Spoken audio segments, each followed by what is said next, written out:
Everybody's the same. A singer is a singer.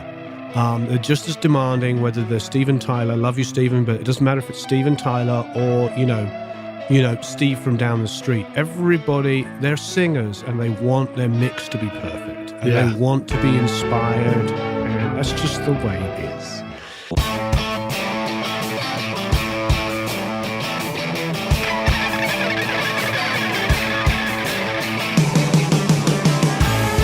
Welcome to Recording Studio Rockstars.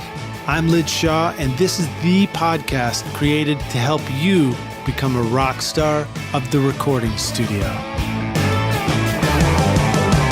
Hi, Rockstars. It's your host, Lid Shaw, and welcome to Recording Studio Rockstars, the podcast bringing you into the studio to learn from recording professionals so that you can make your best record ever and be a rock star of the studio yourself. My guest today is Warren Huart, a producer, songwriter, and multi-instrumentalist based in Los Angeles. He is also a gentle, well-spoken Englishman and a lot of fun to listen to. Warren is the creator of a highly prolific YouTube channel and audio learning website called Produce Like a Pro, where he teaches you how to record and produce music through tutorial videos, interviews, studio tours, and a dedicated membership site. He is also owner of Spitfire Music, a one-stop music house focusing on licensing music for film and TV. Warren has been a part of many platinum-selling and Billboard charting albums over his 20-year career and has participated in the development of a number of successful artists' careers. Some of Warren's credits include Ace Frehley, James Blunt, Marc Broussard, the Muppets, the Thrills, the Fray, Better Than Ezra, and Vintage Trouble, to name a few. Please welcome our guest, whose voice, as you'll hear in a moment, sounds much cooler than mine does, Warren Huart, to Recording Studio Rockstars. Warren, my distinguished colleague, are you ready to rock? Absolutely, I'm ready to rock. Now, you got to remember, in England, all we wanted to be was American. Right. So, you got the cool voice for me. Well, I did put in a couple of months when I was young in England, just north of London. One of the jobs I had was being a telemarketer for a motorcycle courier company. And sure enough, when I cold called people and they answered the phone and heard my voice, they thought I had a cool accent. So I felt pretty good about that too. Yeah, I mean, there was hardly any singers that are English that sing with an English accent. I think maybe David Bowie, who I'm a huge fan of course. I think Bowie was probably one of the handful of singers that actually sang with an English accent. Damon Albarn, of course, from right. Blur, also sings. But those are massive exceptions. I think Robert Smith has a pretty intense English accent, but none of the Beatles. Twist little baby now. That isn't twist little baby now. Right. It's the Beatles. If anything, they may Stones. have picked up a German accent. When they were down there for so long. Maybe. And I think of Mick Jagger, he picked up a Southern accent. Oh, I mean, yeah. Well, the other thing is, frankly, everybody in England in the 60s also wanted to be black. They wanted to be a blues star. Right. So, that was a big deal. It was, everybody wanted to play like, a blues musician. They wanted to sing like a blues musician. Have you ever read that book, The Sound of the City by Charlie Gillett? No, not yet. Highly recommend it. It's a really, really good book, and it talks about all of the different cities in America, all the the Philadelphia sound, Atlanta, you name it. All obviously the obvious ones like New York and Chicago and Los Angeles. But he then talks about how the English or the British in general took American music and just kind of regurgitated it, as Mike Bloomfield said. The British took American music and sold it back to the Americans. I like it, man. And, not far from here, is Memphis, Tennessee. And I remember with bands like Big Star, they were always described as our, Southern response to the British invasion at that time. Yeah, I agree. I worked with the Bangles a bazillion years ago, and I know that they were huge Big Star fans. And they actually came out of a very credible scene in the early mid-'80s in Los Angeles, which I think everybody's going to tell me I'm wrong, because I'm sure I am, but I believe was called like the Paisley. It was the early 80s, and there was the sort of underground germs kind of punk rock thing going on, but at the same time there was also this kind of psychedelic pop thing going on, primarily driven by bands like Big Star and then going back. They used to do September Girls in their set. Oh, that's cool. Yeah, I love that. Yep. So this would be the new wave era too, but I guess we came out of punk rock and into new wave. It was called the Paisley Underground. The Paisley Underground. Underground, yeah. Cool. Well, that's a new one for me. So I'm going to have to do a little more research and learn about that. Well, so Warren, tell us a little bit about, starting out in music and recording for you. And I've got an odd way of asking it. I want to ask you, what did it smell like to you? Well, everything smells like the ocean to me. Okay, groovy. Now, even when you were in England or just when you're in LA? Both. I mean, you can pretty much drive for 45 minutes in any direction when you're in England and hit the ocean. That's not entirely correct, of course, because traffic, but, England or Britain itself is 1/3 the size of California. Wow. So it's a tiny little country with 65 million people crammed into it. Ultimately it's tiny. So you don't have to drive for very long and you can go to the ocean. And when I was a kid, we had a canal near our house, and my dad had a little boat that he built because he's clever like that. So we would go take that down, and it was literally, he started off built like a slightly larger rowing boat and then put a mask on it, and it became a sailboat. As a kid at school, we'd go to Cowshot, which is, on the ocean, and that was probably about 45 minutes from where I lived, and we'd go sailing. And I didn't come from a wealthy family. This is just things that you did. It wasn't like we had a yacht. We had a homemade boat. That's cool, man. I like the sound of that. That sounds very quaint. It's very nice. Well, so now what about recording and getting into music? What did that smell like? Were you playing instruments first, and then did you discover the recording studio when you were in England? Yeah, but that took a long time. I didn't have any sort of traditional route to get from being a player to get into the studio. I think, to sort of preface this, I think I came out of an era where that was really just for an elite. If you didn't get signed or you didn't have a lot of money, you couldn't go anywhere near a studio. Even sort of like entry-level studios in those days were probably 1/3 of what a high-level studio was. But who could afford that? If a London studio in the 80s and early 90s was $1,000 a day, which it probably was, pounds, which was, then the local studio was probably £300. And not many musicians in, 1989, 1990 could afford to go to a studio for 5 days to make an indie album or something like that and, record it and mix it. And I didn't assist in any studios. So for me, it was all where we're at the moment. It was sort of, everything was homespun. 2 cassette recorders at first, then 4 tracks. I think the first real thing I got was like a beaten up 8-track reel-to-reel. And then some friends of mine were in a band and they had a studio, and they eventually bought an MSR 24, which was a 1-inch 24-track machine. And that was like, the heavens opened, and it was like, that's it, we've made it. And we had a 30, I feel like it was a 36 channel. It's a weird one, but I have to double check, but I think it was a 36 channel Soundtracks console. Oh, those were cool consoles. That was the first one I worked on, I think, was a Soundtracks.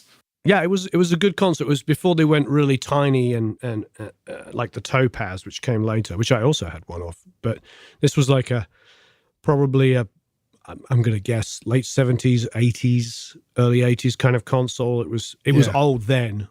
Was it sort of a dark brown? Do you remember the color of the console? I can't remember if it was dark brown or black. I do remember that it was pretty large. I have a photo of it somewhere. And to be honest, we made a lot of records that ended up selling. My route was more one of work in independent bands, record independent bands, get them record deals, develop them. My own band got a record deal, developed it, got a record deal. That must have been exciting. It was. Well, it was a different time. And it's a different sort of mentality in England than it is in America. Over here, as you know, because you work in the music industry, this is a business. It's very different to the way it is in England and probably the rest of the world. Mm-hmm. In England, if you recorded a really cool band or a really cool artist and co-wrote the songs or did whatever you did, took it into a label, I'd still say it's 90% sure that they'll put it out.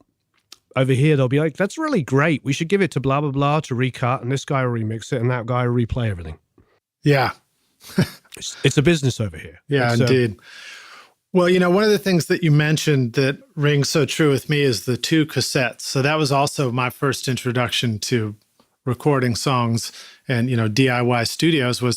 There was another student downstairs in the dormitory I was at in college, and I walked by their room one day and I heard some guitar coming out, and I nosily stuck my nose in there. I was like, "Hey, you guys play guitar? I play guitar." And these guys had a double cassette player, and they just had figured out how to put a microphone into it and play, record onto the cassette and then flip-flop them from one to the other and then play that one back and record on the next cassette. And that process of layering was just such a mind blower for me that these guys were making songs. I'd never seen anybody do anything like that. And I don't, I don't know what the equivalent of that is today. Maybe sort of making songs on your iPhone or something. Yeah. Yeah, I think the anything goes mentality is just kind of the equivalent, whether it be cassettes or, like you say, iPhone, iPad, any kind of device. I've been hearing from a lot of people. I'm not an Android user, but I've been hearing that there's latency issues with a lot of the apps on Android. Is that true? There are. In fact, I went deep down that path. I had an Android phone and then I got an iPhone. And the reason I got an iPhone, the number one reason, other than, everybody else who had an iPhone seemed to look really cool, was that none of the audio stuff worked on my Android. It just, the latency stuff, they tried to do multi-tracks. It never worked. It was great for note-taking and great for business stuff. But so with the iPhone, it seemed to work. And what I discovered was the reason it works on iPhone and not on the Androids is because with an Android, they're creating operating systems that work for every device anybody can think of, and they all have variations. So nobody can ever write an app that works flawlessly for all of them when it comes to stuff like audio or touching the screen, all that. Whereas on the iPhone, they can design it so that it works exactly right and it's always consistent. I was working, this company, Open Labs have a software called Stage Light, and they sent it for me to try because it's free. I was like, hey, if it's free, I want to talk about, if I like something and it's free, I'm going to talk about it. If I like something and it's inexpensive, I'm going to talk about it. To me, it's, without going off onto one of my famous tangents, having come from, frankly, very sort of humble beginnings, my father's a painter, he's an artist, and nice. It's feast or famine. We didn't grow up with any real money. That would be an understatement. And so for me, it's like, I'm always looking for the sort of non-dogma kind of gear, the stuff that really encourages people. Because yes, I have a lot of equipment, but I've had 20 years buying this and acquiring it. And there's no way I would do it again in this day and age. There's no way I'd be sitting in front of an SSL console if I was starting now. It's a whole different journey. And I think it's getting so much better. The last couple of years have improved so drastically. But when I first started doing the YouTube thing, there was a lot of sort of dogma still, like heavy dogma about equipment and everything. But it's definitely getting better and better and better, which I love. And most of the guys I know that are sort of pop producers are making albums on laptops, quite frankly. And that was a couple of years ago, 5 years ago, it was rare. A couple of years ago, it was a lot of the time, and now it is almost all the time. My friends are showing up at sessions, and putting a pair of headphones on and producing a track there and then. Well, it's pretty exciting, and I'm pretty sure it's very exciting. As I retire, I'm going to be so thrilled to unload all of my gear in my studio and just have a laptop. I think I have this dream of just getting in a van and touring the country with a laptop studio and an acoustic guitar and just kind of, open the door to beautiful nature and write songs. just simplify it. But, you and I were talking earlier before this about incredible sounding sample libraries and things like that. And, how the idea that you can get libraries of orchestral sounds or things like that and create really amazing sounding stuff. And it's just done with plugins in a laptop. So the world is opened up to us in a way that it never has before. I'd say now more than ever, it becomes about you, the user, and, what are you going to do with this stuff? Absolutely. I mean, I think, yes, the only thing stopping you is your own creativity.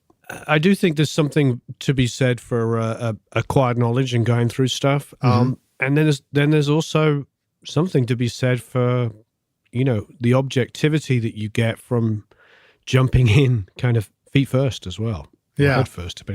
I think having everything at your fingertips is absolutely amazing. And for some people, it is incredible. And for other people, it can be a little overwhelming. So I don't think there's a one size fits all kind of approach, but a part of me does like limitations, and another part of me likes the vast array of the ability to get whatever you need whenever you need it. That's it. Those fulfill two different things for me. The limitations pushes my creativity in one way.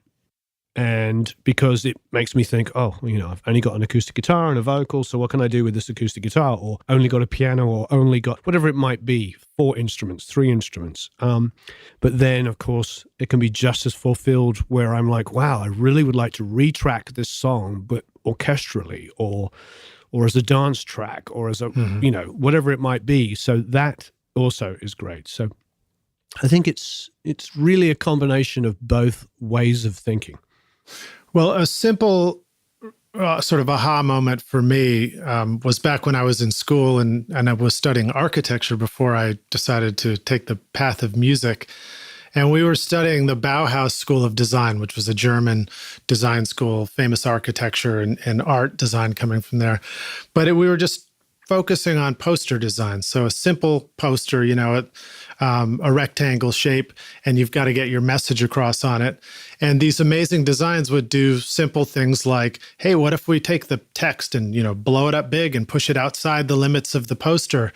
And that was my introduction to this, the very simple idea of just sort of thinking literally outside the box. Take a real simple limitation and how can you artistically create something that pushes all those boundaries and really gets your attention. And I've always carried that with me. That translates into the studio. It's why it's so beautiful to record with 2 cassettes or 8-track, or, even though a laptop opens up all sorts of possibilities, in a way it's a limitation of sorts too, which says now all you've got is this laptop and these headphones, and, you got to make your music within it. So I'm with you on that. I think limitations, when they are a good fit for the project you're doing, are very helpful and always benefit us. So, Warren, one of the things I like to ask our guests is for an inspirational quote, and I feel like you've been sharing some inspiring thoughts already, but do you have anything specific you might like to share with us? I suppose I'm in danger of repeating the things that I always say, but I think, creativity is king. I think about that from Dave Jordan, and I've probably said this too many times, but when I was working with Dave Jordan in the late 90s, both as a musician and as an engineer, there was this one time when he was actually producing a band I was in. I think we were just battling the song like you do as an artist, trying to get the right parts, the right, whatever, doing all of the things that you do to try and make the song sound the best it possibly could. And he just turned to me and he said, sometimes you've got to, rip the whole part of the song. You've got to, you've got to change the key, the tempo, the lyrics, the melody, you name it. And other times you just got to get out of the way of the band and help them make a great recording. Yeah. And there's sort of no one size fits all. I think that the great thing about doing this for a long time is that, you get to see all of the different things. I mean, I in the late 80s and early 90s, when I first started, sort of doing music, I also DJ'd. And, cool. But DJ'd like proper I was doing dance music in the late 80s, early 90s when it was like a novelty for America. And I remember moving over here in the mid 90s and I would do hair conferences, believe it or not. Wow. So there'd be like this huge kind of like, it was all models and stuff like that. And I was DJing it and I was playing, English dance music.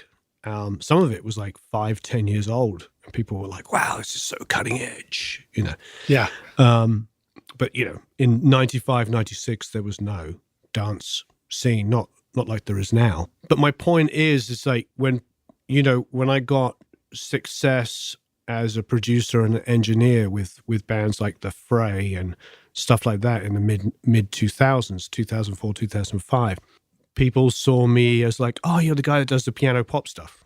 I got James Blunt out of it and all those kind of things. So it was all great. I'm not complaining. But, my story is putting on a pair of headphones as a little kid, and hearing Queen and wanting to be in a rock band. Yeah. And so, by 11, my favorite bands were Queen, Led Zeppelin, and Black Sabbath. And by the time I was 13, it was those bands plus the Beatles, plus the Stones, Floyd and the Who. And by the time I was 21, it was punk rock and dance music thrown in there as well, and soul. And, I grew up with Stevie Wonder. My dad was a huge Stevie Wonder fan, on top of jazz and primarily classical music. So now, did you like anything that was bad? Well, I mean, that's the point. There is only two types of music, isn't there? Good and bad. There's no genres. People that, if there's a time in your life when you're pigeonholing yourself into a genre, it's probably okay, and it's probably part of the growth anyway. Because if you asked me at 11 who the greatest band in the world was, I would have said Queen. Now, honestly, I still think they are. But my point is like it was just rock. That's all I cared about at 11. Yeah. And it was probably a little bit reactionary against all the classical music that I grew up on, because my dad my house was full of music, but it was always Beethoven and Handel and Elgar and, all of that stuff. Yeah. As opposed to like, the pop music of the day. So, yeah, right. So anyway, my big, long, laborious point is just to really kind of when people say to me, oh, you don't do dance music or you don't do this, I'm like, yeah, you know what?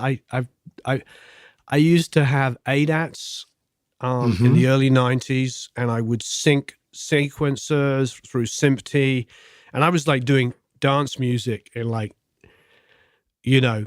early 90s before it became a thing in America 10 years later. Something about that era and producing dance music or electronic music or anything with drum machines is that half the thrill was syncing it up and getting it all to work.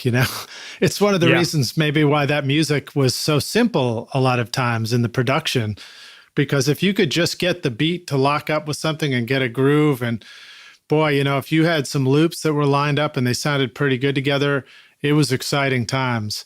Whereas now, obviously, you open up your GarageBand and you just drag the loops over from the right to the left, and instantly you've got stuff that's in sync together, and then you layer too many of them. But anyway, it's cool to hear those stories. I like hearing that stuff. Warren, can you share with us a moment of time for you? I mean, you've done a ton of stuff. You've been through all these different genres. You've had success in different areas of music. You've built this incredible YouTube channel and teaching network. But can you help humanize it a little bit? Share with us a real failure moment for you, or maybe like a real nightmare in the studio moment that sort of brings it back down to earth for the rest of us. I mean, there's loads. God, I don't know where to start. Name a week. I feel like it's constant. Yeah, I feel like I'm always. I don't know anything where it's just runs smoothly and perfectly. I think the biggest lesson is understanding that nothing runs smoothly or perfectly in the creative world, and it's how you handle those things. I will say a big differentiator between those that succeed and those that don't are the ones that don't know how to handle it. I have assistants that come and go, that one of their biggest things is the mic goes down, the tube goes on the mic, the power goes out, the console shuts down, you blow a speaker. Those are all the big dramatic ones, but there's also 1,000 little tiny annoying things like cables not working, trying to figure out which patch cable's gone and blah, blah, blah. How do you handle it? I had one engineer that worked with me that when anything would go wrong, it was always the worst case scenario. You know that phrase the doctors always say, when you hear hooves, think horses, not unicorns? Right. I've never heard that expression before, but I like it. Some people say when you hear hooves, think horses, not zebras. I mean, either way, whether it be zebras or unicorns, it's like, what's the Sherlock Holmes thing? The simplest explanation is probably the most likely. Probably the right one. Yeah. No, I see where you're going with this, but keep going. Yeah, it's just, things go wrong all the time. I want to tell anybody who might be listening to me waffling on that the same problems that they have are what I have every single day. Yeah. So what's the difference between the singer being unbelievably demanding and asking the headphone mix to be changed?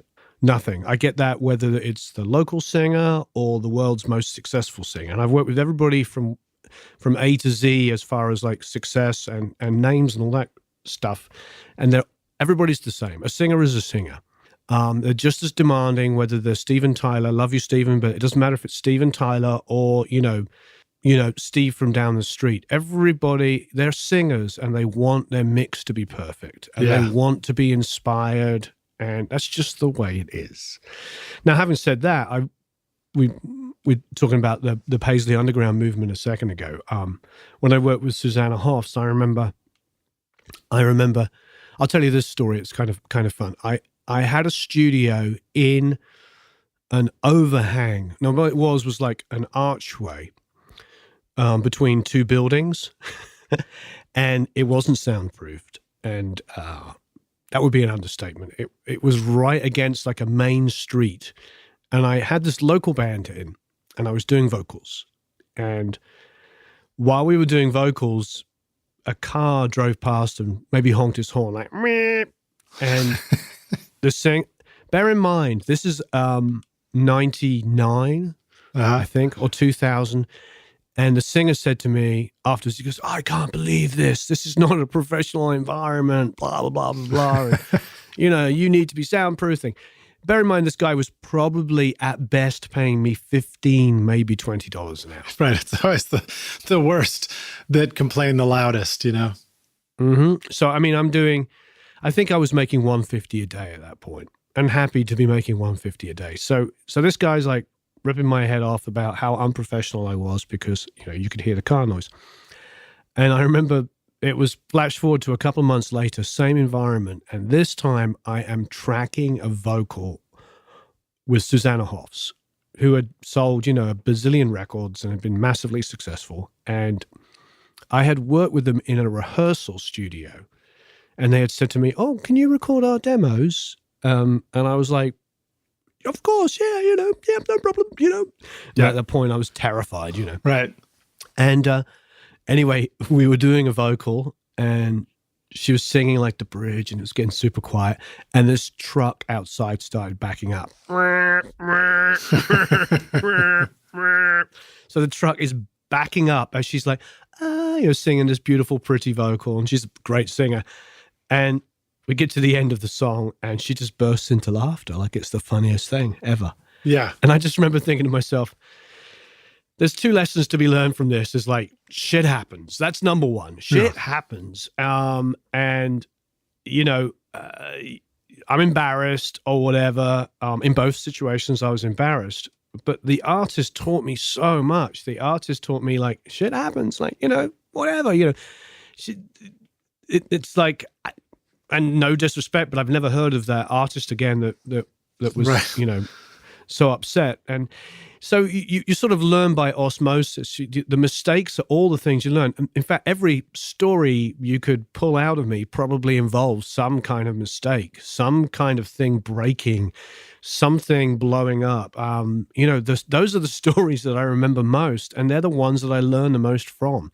So, to really kind of, because I think the important thing for me as I look at my career, the important thing for me, and the reason why I like doing this and the reason why I like what we're doing now, talking about it, is to say, I didn't have any advantages. I did not have any advantages. I say this all the time. I didn't have any friends in the music industry when I started. Wait a minute, Warren, a quick question for you. Did you, by any chance, have any advantages when you started out? But you know what I mean? I was just another guy like everybody else. Yeah. I was all I did was pick up the guitar and practice my ass off. Yeah. So, I don't have any friends I do now, of course, but I didn't have any friends in the music industry when I started. I don't have any family members in the music industry. I don't have any, whether it be uncles, aunts, dads, whatever, brothers or sisters. There was no like A to B kind of thing. And I certainly didn't go to school for it. I didn't know that you could. To be honest, I didn't know. Did you know that there was music schools? Was that more of an American thing? Because I think the only music... My brother, I went to college and I went for architecture. And it was sort of because, my guidance counselor said, here's a good choice for you. And I said, all right. And then my brother, shortly after me, went to college and chose music. And he went off to study to be a jazz musician. And I think the 4 years I was in architecture, I saw what he was doing. And I was thinking, wait a minute, that's kind of cool. How come you got to do that, And I was playing in bands and all that. And it wasn't until I finished school, saw the inside of a studio, then thought, I think I want to learn how to do this, that I looked and found out that there were, in fact, schools. But what was funny is up until I actually was looking for a school for recording, because I did go to Middle Tennessee State University here, just outside of Nashville. That's why I moved here. I had no clue that, making records was really even a career choice. Like nobody suggested it when I was growing up. Like you, I didn't have family members that were doing music. I did have a cousin that has been a musician too, but nobody, my parents didn't do it. They appreciated music, but they didn't, there was no suggestion that music or recording or making records was any sort of a viable career path. It's strange, not strange, but the more you read people's success stories, all of the people that we admire, bar almost none, have that story. Mm-hmm. They really do. I think the harder it is to come by, the more you value it. Yeah. The harder you work for it. So sorry, Warren, what you're telling us is that you've got a chip on your shoulder. Is that what you're trying to say? Yeah, that's my point. Is like, that's really kind of the thing, is like, you don't want to read this stuff and hear about these stories and stuff like that, and then let it pull you down. Because the problem is like, you can look around and you ever read any Malcolm Gladwell stuff? It's like, if you read the Malcolm Gladwell stuff, he will let you know that if you look at people's success and you see the people that it was handed to, it's going to hold you back if you think that way, because I cannot think that way. That's the reason why what I'm trying to say is like, I didn't have any of those advantages, and I didn't have the stuff given to me that other people had given to them. But at the same time, I had to work harder to get it.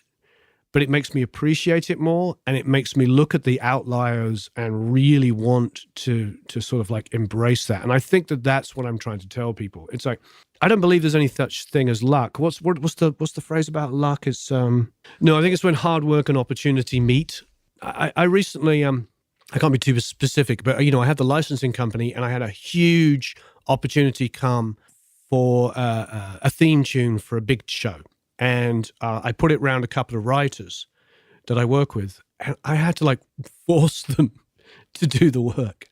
I had to go, they're like waiting for me to go, what do you think? And I'm like, I don't know. Why don't you work on the track and get it amazing and send it to me? Yeah, but I was just waiting and I was wondering. And I'm just thinking to myself, I had to get a guy on the phone, and I had to be like, you don't understand. There are people that have like huge credit lists, who have written thousands of things that have become successful, that are dying to get this opportunity to write a theme tune for this song. And this has only gone out to a handful of people. Yeah. And they're like, well, but I didn't. And I'm just like, just do it. It's the Wayne Gretzky thing, isn't it? Nice. It's, what is the Bringing Wayne up some Gretzky? hockey. Yeah. What was this? I don't know. Oh, you miss you miss all of the shots you don't take. Right. Good point. Yeah, indeed. I was thinking of another analogy too. I was recently reading something on negotiation, the power of negotiating. And I think they were using Kissinger as an example, Henry Kissinger, how whenever there was a deal being negotiated, they would bring it to him and he would always send it back about 3 or 4 times until they finally brought it. And they're like, we can't, we've done everything you've asked for. We can't possibly make this any better. And his response was, okay, great. Now that you've finally brought me your very best work, I'll take a look at it. Which Right. sounds like, it sounds like what you were telling in your story reminds me of that a little bit. It's like, let's talk about it when you're really doing your very best.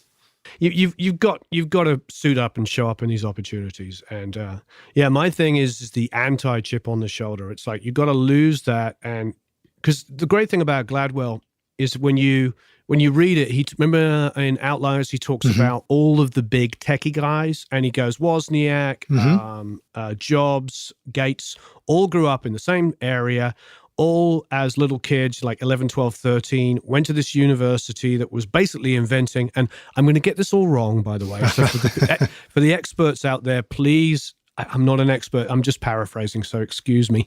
But it was as they were basically inventing Java and JavaScript and all of the things that now are commonplace, they were in the right place at the right time, and they were learning it before anybody else. And he basically lists, like, I don't know how many people it is, like 20 people, that all learned this information, and like every single one of them are multimillionaires. And he says, yeah, you know what? What's the differentiator? They were all at the right place at the right time, and they all worked their butts off and took that information. And what do you want to do? Do you want to be the guy that's going, oh, poor me, I'm never going to be successful because I didn't? Or do you create those opportunities for yourself? I love his way of thinking, because he takes that kind of stuff and puts it in your face. He says, yeah, you know what?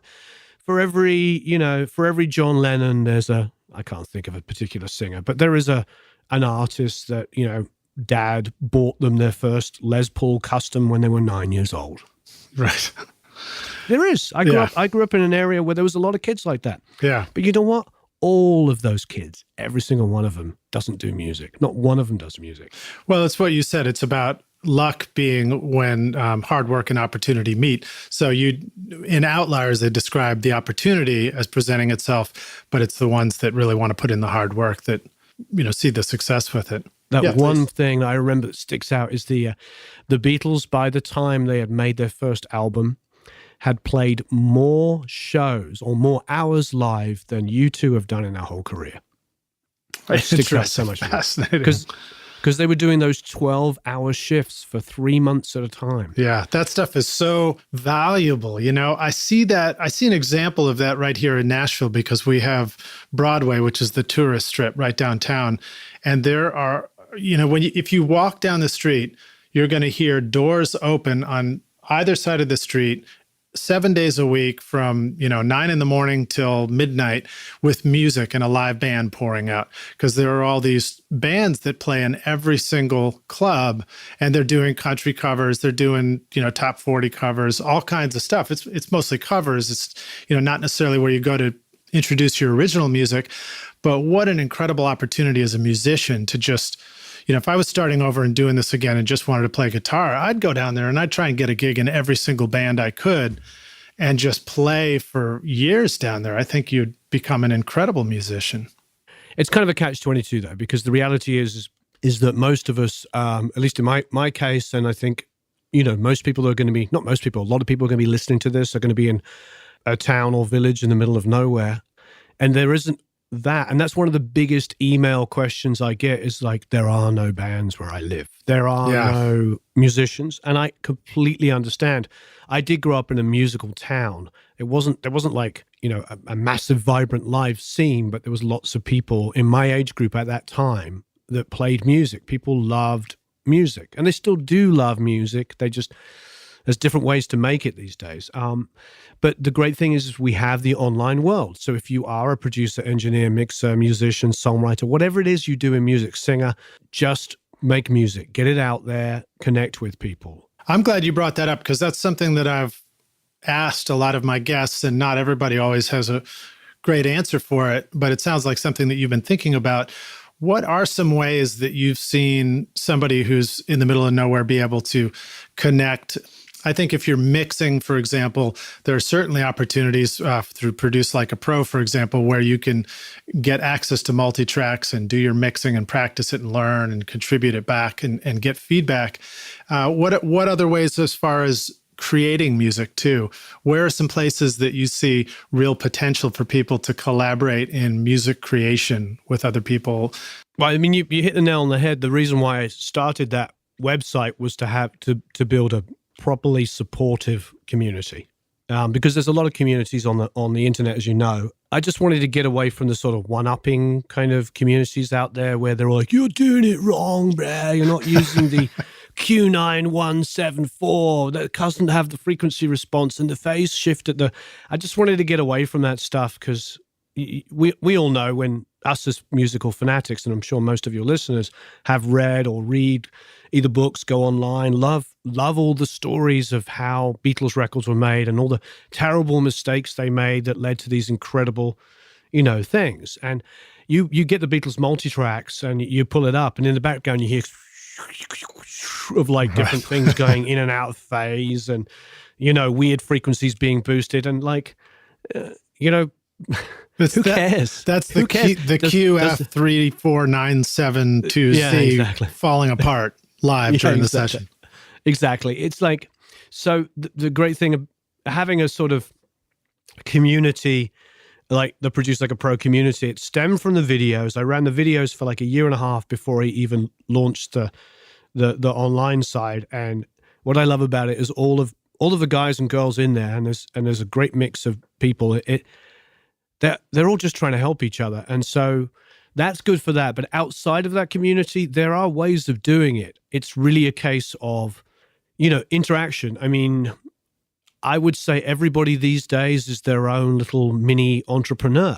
Has to be their own little mini entrepreneur, which means, build yourself a website, get a social media presence, start getting your music out there.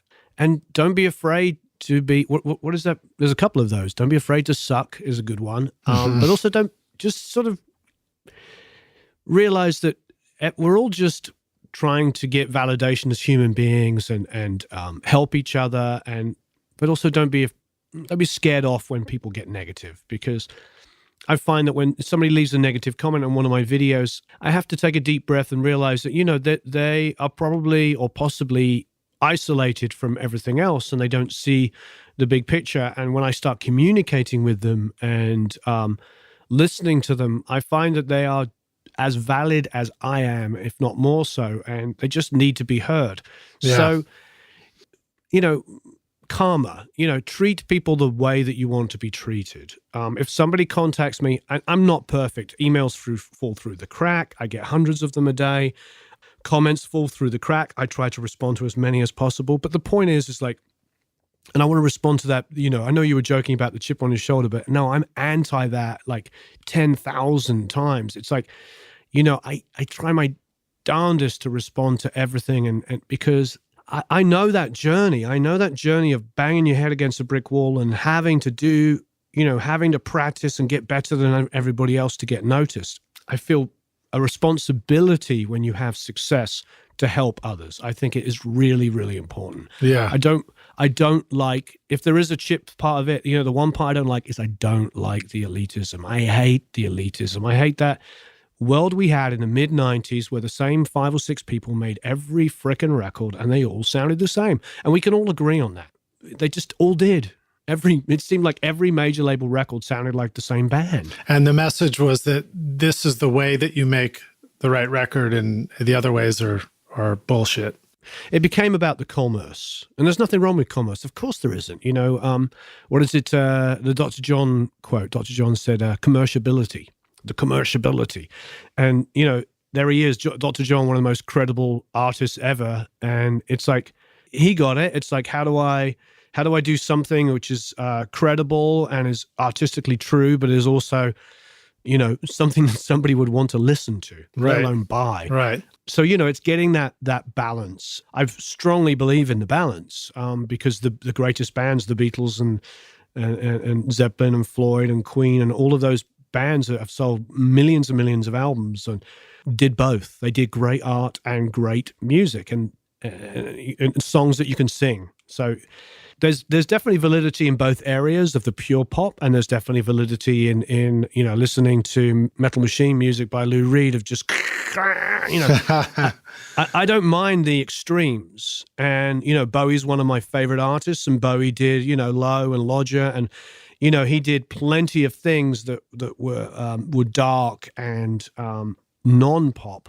But that's a career artist. I mean, that's why Radiohead makes the records they make. They're career artists. They will give you pure pop, sing-along songs, like pretty much every song on the Bends, and then they'll do Amnesiac and Kid A and stuff like that, and Half of In Rainbows, and they'll do.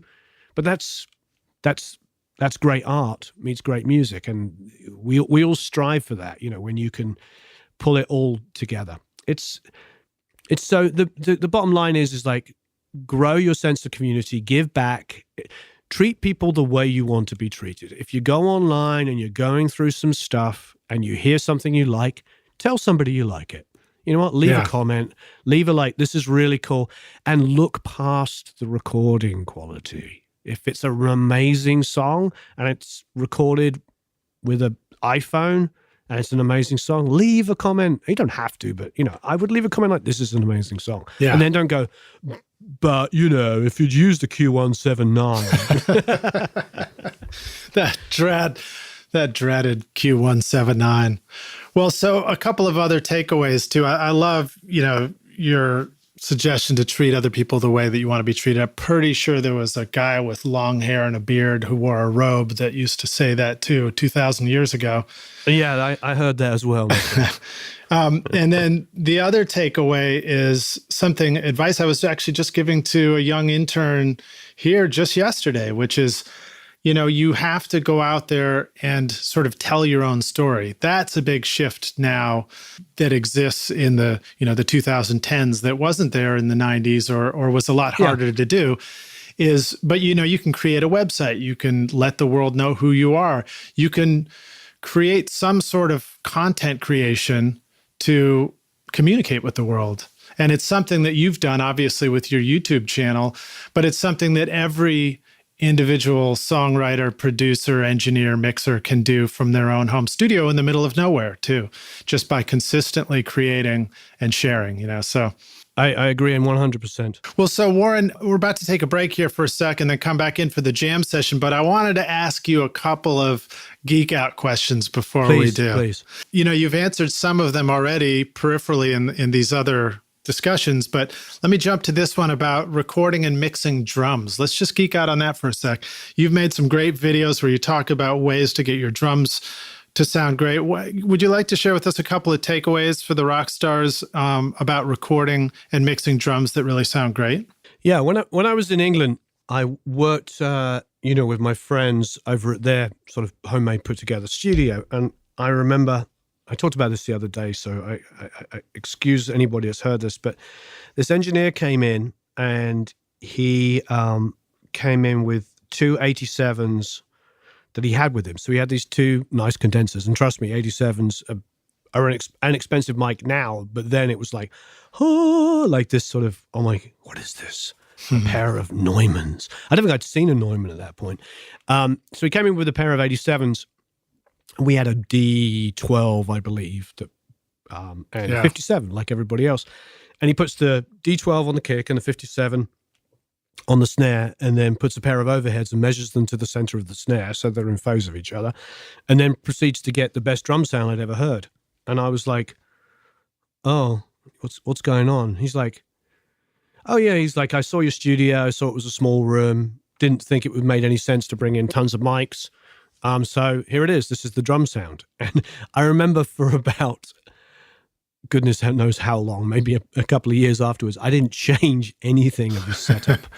I can't remember what we had. I don't remember what we had as overheads after that because we didn't have 87s. We had a pair of something, and it wasn't even 414s. That's an interesting one. It may have been like whatever generic 80s Shure condensers were at the time. Maybe SM81s, because those were relatively inexpensive. Yeah, those are great mics. I love those. Yeah, they were like the live overhead mic of choice for so many of us.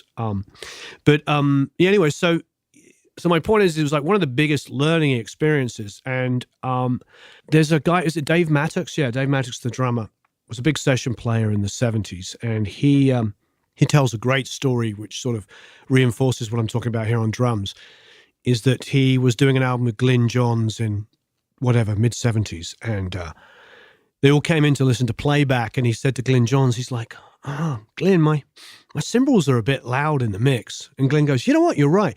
Don't hit them as hard. I love Dave Mattox, man. He used to play with Fairport Convention. He was my favorite drummer. Yeah, Fairport were amazing. Yeah. And he's just a wonderful, wonderful player. He played on so many of those records, and he was ghosting on many, many albums in the 70s that probably he's not credited for. But anyway, yeah, he's a great drummer and a great quote. So ultimately, I think the art of getting a great drum sound is doing as much as you can outside of the miking first, or at least in tandem, which means like it's not just a case of like putting the mics in the right position. I feel like with a lot of what we do, the technical side should be a given, especially now in this world where accessibility is like you just said. You can go and look at one of my many drum miking videos and you'll see how I do it. And how I do it isn't a million miles away from pretty much any of my peers record drums. So you can watch one of my videos and go, okay, great. You know, you can watch the Simon Phillips one where Simon talks about his drum, how he mics the drums. You can look at my one from United, my one from Sunset Sound, and they all have a certain sense of similarity. There's a couple of fun things that you can do for different sounds. You can mic the shell a bit more, like take a large diaphragm and mic the shell of the snare. But depending on your drummer, that may or may not be usable. Somebody might try that and say to me, that sounded terrible, it was awful. And then I'll say to them, why? And they're like, all I got was hi-hat bleed. And you know what that tells me? That tells me the drummer played the hi-hat like, and the snare like, doink, doink. You know, or the snare was like super like light wood, small, not very loud, aggressive snare. And the hats were like super thick, 18-inch hi-hats. I mean, right. In reality, you're what is the phrase? You're only as good as your weakest link. So really just sort of like, especially if you've got your own studio, if people are listening here, when I say studio, I mean like your own garage, your own bedroom, whatever it is that you're going to stick a drum kit in, kind of dial that in first and then sort of take it from there. I would say it's great to have your own drum kit, and you don't have to go out and buy like a specific make of drums. You can sort of beg, borrow, and steal and put together a drum kit. Mine is a 64 Ludwig, which sounds very glorious. Mm-hmm. However, it was $200 on Craigslist because somebody had recovered it. So it wasn't the original covering of the original 64. Well done. Yeah, and that's in LA. But even then, Pro Drum down the street on Vine, they'll sell like 70s Ludwigs for like $700. And I know that's not a small amount of money, but it's also not a huge amount of money. But I'd be foolish to say like an 80s Yamaha is not good. I mean, an 80s Yamaha is a great drum kit. Tamar kits from that period. Don't be, again, what we were talking about earlier. Don't be stuck in the dogma. Just buy something that sounds good. Yeah, maybe go hit it and see what it sounds like. Yeah, before you make a decision about it. Yeah, before you worry about DW, Ludwig, whatever it is, before you worry about the name, the catchphrase of the drums. And the wonderful thing about the good old world of Google is you can check anything out. And yes, you will get some varying opinions. But you can also, if you do just enough, beyond the 30-second thing, if you spend 10 to 15 minutes reading some reviews, you're going to get a consensus. It's not too difficult if you maintain your objectivity to figure out, what is good for the price. And like you said, go and hit things. But even if you don't have the ear yet, you'll get it. I mean, the thing about working with that guy who came in and recorded the drums simply and well is he set up the compression on the snare. And all I had was this Ashley compressor, which is this super, super cheap compressor. I didn't change the compression setting for the longest time after that. And I'll be honest, at that point in my career, I couldn't hear the difference in ratios. I couldn't hear the difference in attack and release times. I didn't know what he was doing. Now, of course, if I demolished the track and did it so that it was only attack, go, pap, pap, pap, right, or the opposite, and it was just this, right. Then I could hear the difference. But the subtlety I could not hear. And I had to train my ear to hear how attack and release works. And look, there are no geniuses out there. Well, maybe there are. Maybe there's experts and geniuses. I don't know. I don't personally know any. I know some very successful people that don't think they're geniuses or experts. Yeah. Jack Douglas, when I interviewed him, he's an old friend of mine, but when I interviewed him, one of my first interviews I ever did for my channel, he said to me, he goes, "I hate professionals." He said that on the channel. Professionals. I hate professionals.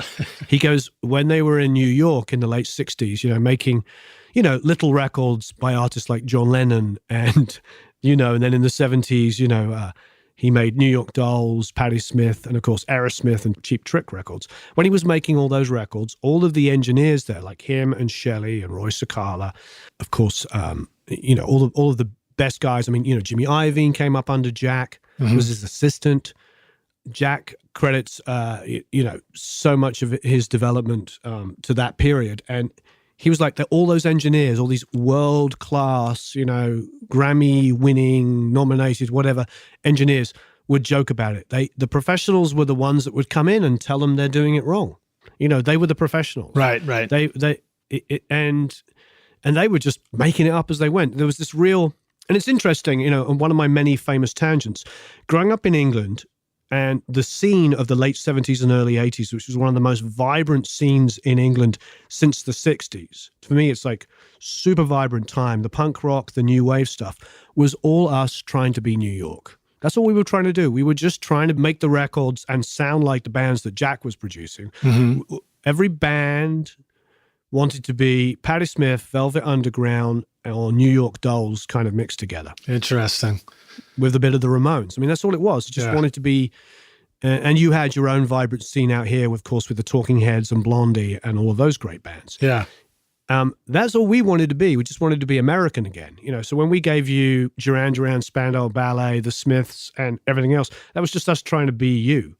Joy Division, New Order, that was the Joy Division came out of the Velvet Underground. It came out of you listen to, Sister Morphine or Heroin or something like that you're hearing a Manchester band trying to do Lou Reed and trying to do that same dark. Now, obviously, they twisted it and made one of the most copied sounds ever, Now every modern band wants to be Joy Division, but we just wanted to be cool New York underground bands. So my point is amateurs make great music.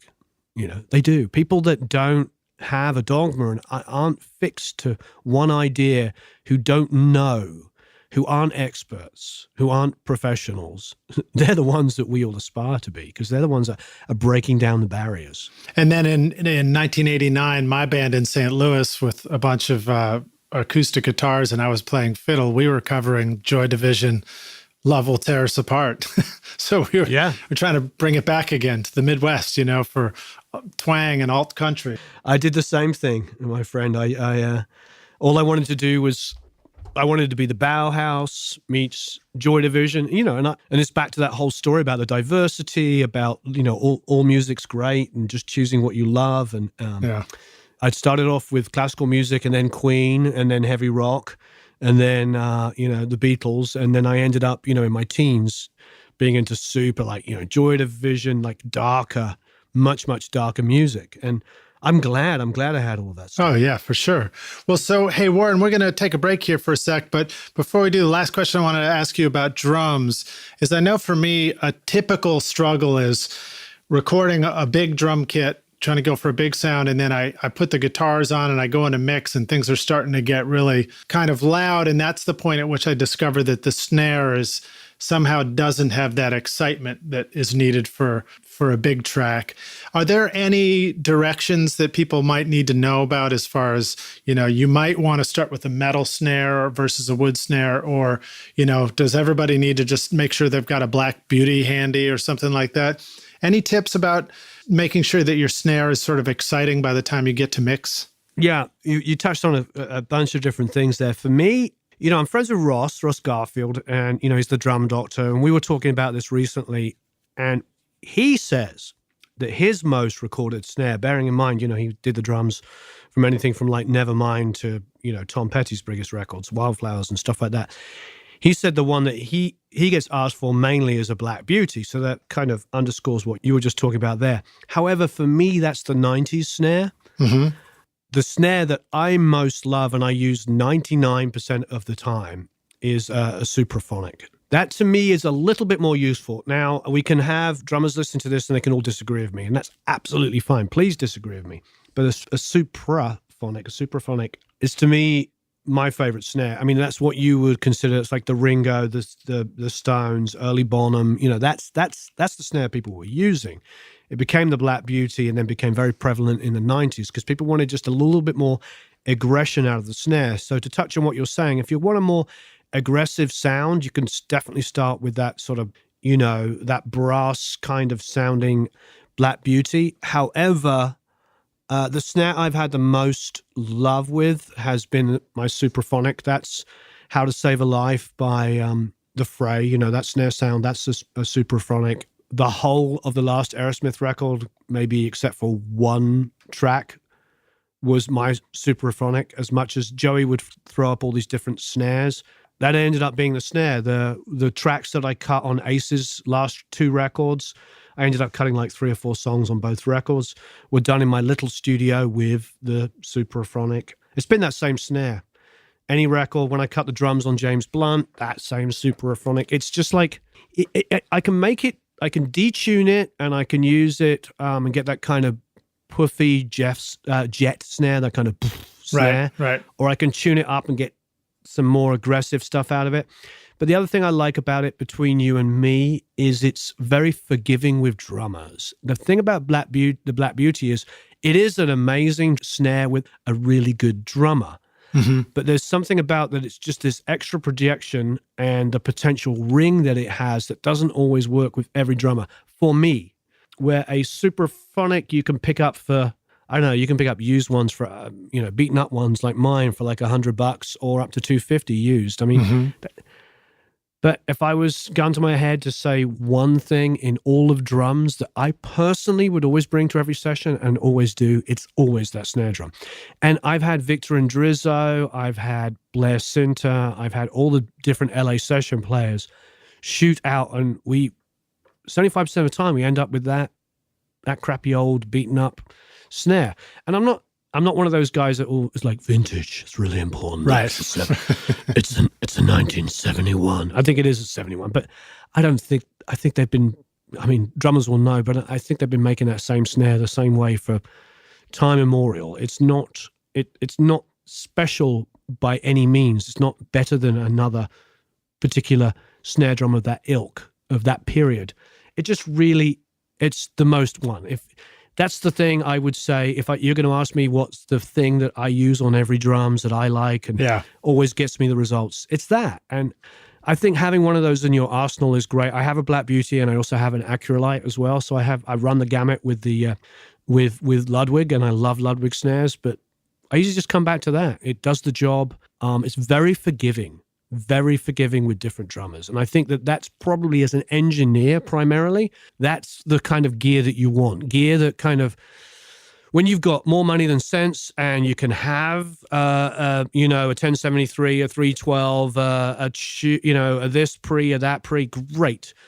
But, when you're talking about buying choice pieces of equipment and only, narrowing it down to one thing, for drums, for me, it would be a supraphonic snare above anything else. I think would get you any genre pretty much that you want to do. I think that's great. And I'm so glad I asked. And I think the rock stars are going to flip out to hear this part of the podcast because I love it. Despite our intentions to, steer people away from thinking there's a secret right answer to anything, it's still a lot of fun to hear for the first time, especially if you didn't know much about snares and you hear something like that. It's exciting. You go check it out. You're like, what's a superphonic? And you go look it up online. Rock stars, Google it, go to the music store, ask to play one, go hit it, see what it sounds like. Yeah, and I know it sounds ridiculous the way I kept over enunciating it, but yeah, it's SUPRA phonic. So it's supraphonic. Right. The only reason I'm doing that is so that people can Google it and find it. But yeah, it's definitely the most recorded snare. I do think the Black Beauty for the 90s became the most recorded snare, definitely. Just because Ross was the guy renting out that snare to everybody's records. That's a good point. That's probably like the Pearl Jam sound, isn't it? Yeah, I know he did Nevermind. I know he did Wildflowers. I mean, we're talking those big albums that people name check. Although, you can hear the samples on Nevermind, you can hear the kick snare that Andy Wallace was using and stuff. So, a lot of the time we've got to remember that. That's a bbig part of drums these days is, depending on who the mixer is the fact that they are using drum samples.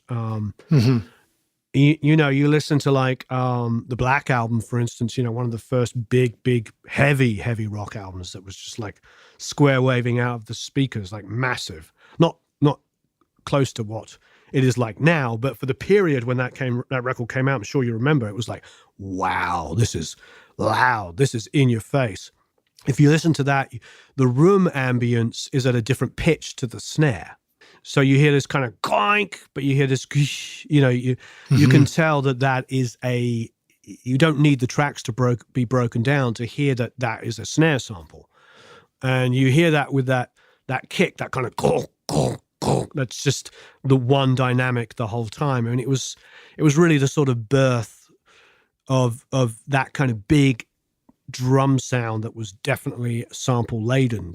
And there's no problem with it because it was a massive record and it's inspired a lot of people. I'm not one of those guys that, obviously we're making all these jokes about dogma and chips on your shoulder and all this kind of stuff. I'm not one of those guys going to get caught up in, there's no right way to do it. But I think the thing about the supraphonic and the reason why I use different examples of where I've recorded it is the Ace. If you listen to that Ace song with Paul Stanley, we did a cover of Fire and Water. If you listen to that, the drums are very aggressive and reverbed and roomed out. But my drum room is the size of a common kid's bedroom. So I did lots of things. I used reverbs. I have no room mics in there because there's no point. A room mic would be like a 10 millisecond slap. There's no ambience. It would sound like you stuck a mic in the corner. Yeah, exactly. And, sometimes I fire up the vocal mic and use it and put some reverb on it just as there's just no balance in my room that would make any sense to put a vocal mic 3 feet away from the snare. I mean, that's about as far as I'm going to get, maybe 6 feet. Well, the beauty is for you rock stars, if you have most likely a small space for recording your drums, you don't need to buy a lot of drum mics. So you don't. Good way to go. And you don't have to go spend a bunch of money on expensive room mics and, try and get the perfect thing in the background.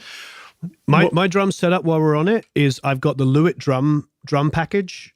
I don't know what that is, $600 or $700. Yeah. So I have a cheap kick drum mic. I have 2 pencil overheads, a pencil hi-hat mic, the 140, which is like $200, and the expense comes down to 57s on the snares, and I got AKGs on the toms.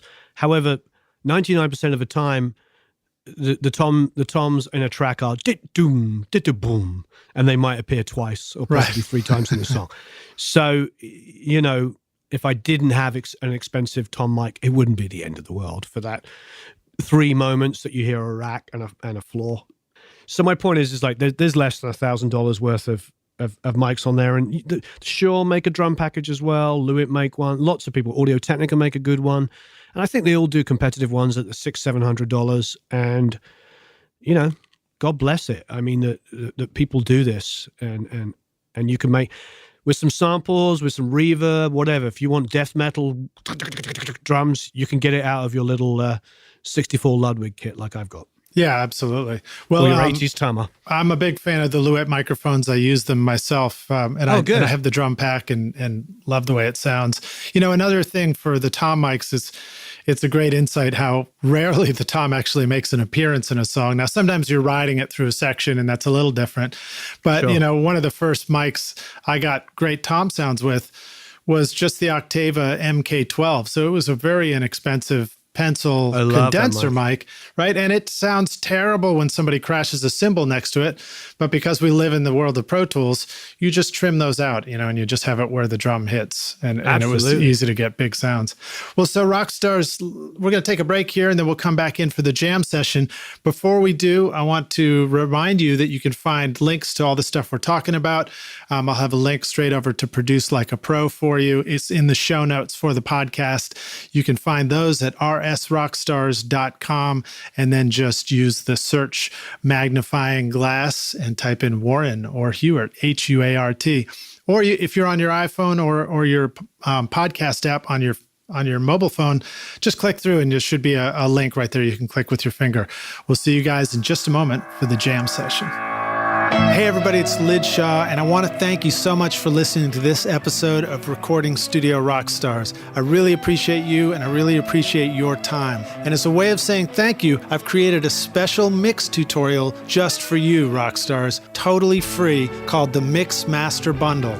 With it, you get over 2 hours of detailed videos watching over my shoulder as I mix a song in my studio. Plus, I give you the free ebook that explains how I recorded the tracks. And you get downloadable multi-tracks so that you can practice your mixes, including the Pro Tools session file, using nothing but stock plugins in Pro Tools, all of which you would find in any other DAW, whether you're on Logic or Studio One or Reaper. Maybe you're struggling with trying to improve your mix technique, or maybe you just simply don't have access to multi-track files or can't record a full drum set in your studio. I wanted to give you a chance to create your own mixes from full drum kit, bass, and guitars recorded in my studio. The song is called American Winter, and it's off my instrumental record Skadoosh, and it's all available for you totally free right now. All you need to do to get it is text Mix Master Bundle to 33444, and I'll send it directly to your email. Again, that's Mix Master Bundle with no space to 33444, or you can go directly to mixmasterbundle.com, enter your email, and I'll send all the files directly to you. Thanks so much, Rockstars. We'll see you guys in the jam session. Cheers.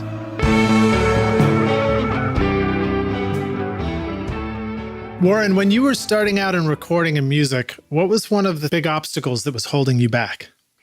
Thinking that I needed really expensive equipment.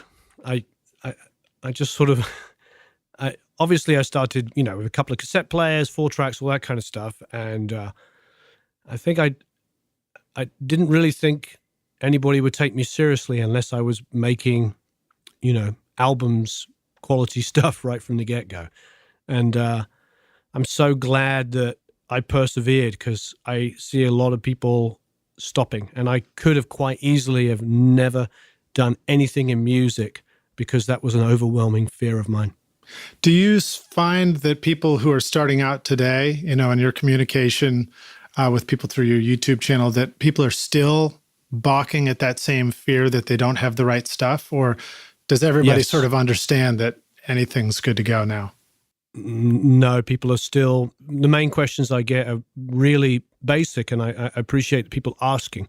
They say to me, I have this particular computer, or this, like maybe a 5 or 10-year-old computer, and will I be able to record music? And I'm like, yeah, anything that, there's free software, free DAWs out there that you can use. It's just difficult because I understand that we do want to make something that sounds like it's on the radio immediately. And I get that, but there's such a wealth now of music that is almost genreless, that there's so much that you can do, that if you did happen to write the world's greatest song and it was on a cell phone, I still think it would get heard. Yeah. Rockstars, a reminder to you that if you are looking at an old computer and an old recording system, there's a good chance that somebody did make a hit record or a hit song with that. So don't hesitate to use what you got to start out. You can always decide if you need something again later. Well, now, how about some of the best advice that you received, Warren? The best advice? I think the ones that stick in my mind are the ones I talked about earlier with Dave Jordan, where it's really just knowing when to apply the knowledge that you've got, because there's no one way to do anything.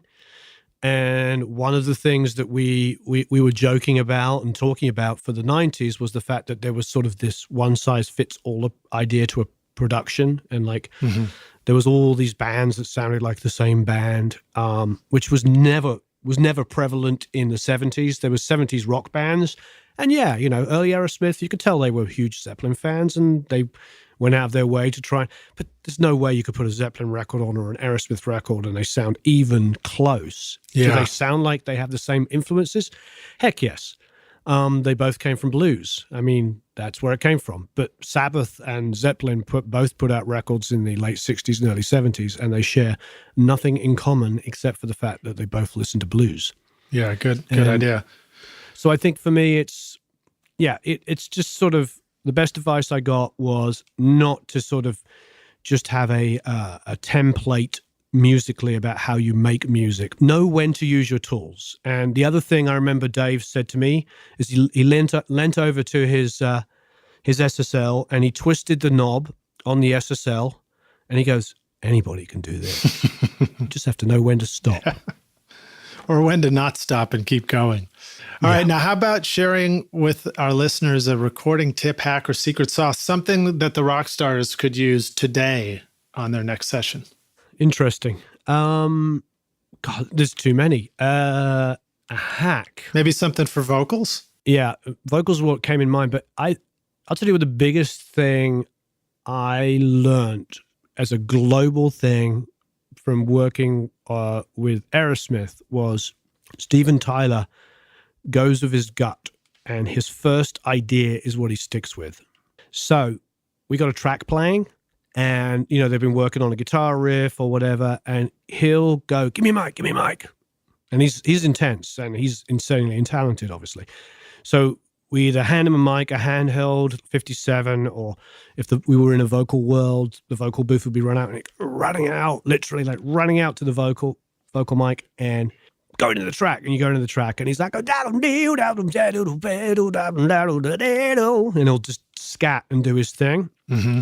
And then he would come back in, and he would write his lyrics around that idea. And when I say that idea, I mean the consonants and the vowels. Everything would be so if it was vowel, consonant, you know what I mean? He would write the lyric to fit it because that is what sounded good to him, and that was his gut, and that was his reaction. So, a couple of things. Number one, ABR, always be recording. Yeah, that's the number one thing. Always be recording. Do not erase anything. We're in digital. Why would you erase? That one little vocal snippet that lasted for 5 seconds is probably less than a megabyte. And you got a 1 terabyte hard drive sitting there. So why are you erasing that vocal idea? Obviously, organization, all of that kind of stuff. So, don't have 50,000 tracks all playing at once and unlabeled. But there's no need to erase an idea. Good labeling is great. But the number one thing, always be recording.